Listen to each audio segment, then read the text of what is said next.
Questions 6 through 11. Listen to part of a lecture in a film studies class. In the first 2 decades of the 20th century, cinema established itself as a powerful mass medium. Movies were a popular entertainment for working people, but they were more than just entertainment. Movies were also regarded as high art by the intellectuals of the day.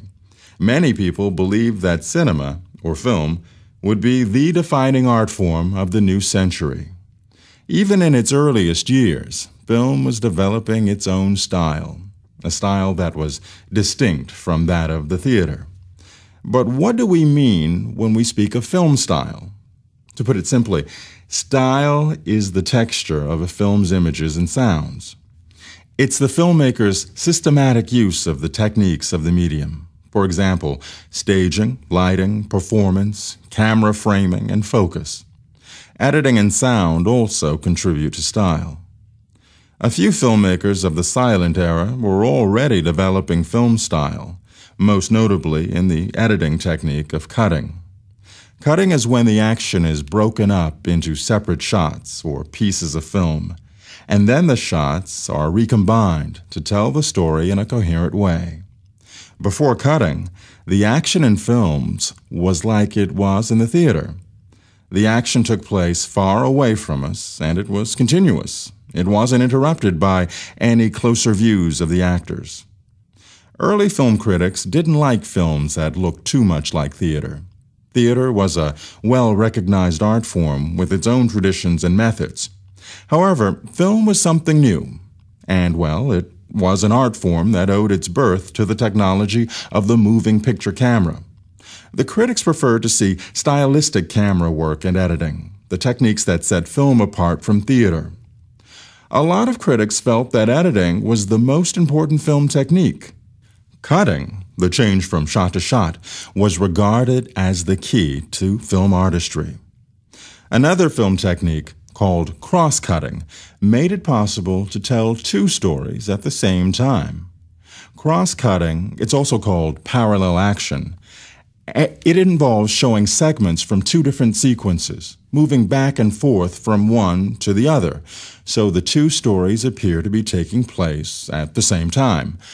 Cross-cutting was used in the 1903 film, The Great Train Robbery.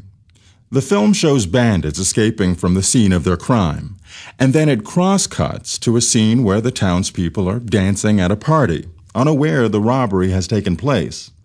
The audience easily understands that the 2 scenes are going on at the same time. The person who usually receives the credit for inventing most film techniques is D.W. Griffith. While Griffith didn't invent everything about film, actually he defined and redefined the innovations of other filmmakers, he created movies that critics and audiences recognized as a unique narrative form. This is because he perfected the elements of film grammar and the art of the story film.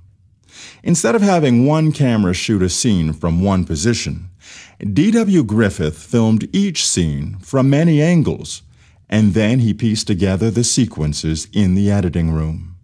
He used editing to heighten and control the dramatic impact of a scene. He introduced analytical editing, that is, breaking down a scene into shots that show closer views of people's faces or gestures. These closely framed shots are known as close-ups. The close-up conveys a character's emotions through subtle changes in the eyes, mouth, and brow. After D.W. Griffith, the close-up became a standard tool in the language of film. Number 6. What is the lecture mainly about?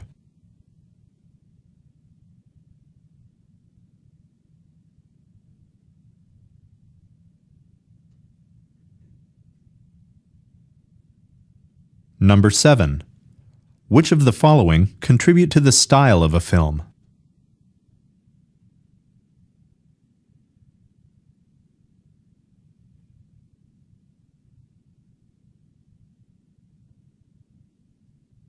Number 8. According to the professor, why did early film critics dislike films that resembled theater?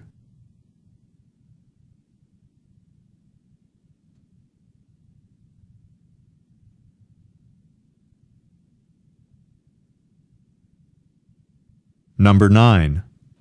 Why does the professor discuss cross-cutting?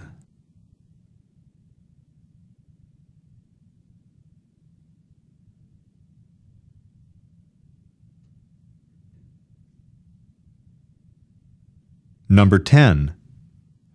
Listen again to part of the lecture. Then answer the question. The person who usually receives the credit for inventing most film techniques is D.W. Griffith. While Griffith didn't invent everything about film, actually he defined and redefined the innovations of other filmmakers, he created movies that critics and audiences recognized as a unique narrative form. This is because he perfected the elements of film grammar and the art of the story film. What does the professor mean when he says this? This is because he perfected the elements of film grammar and the art of the story film.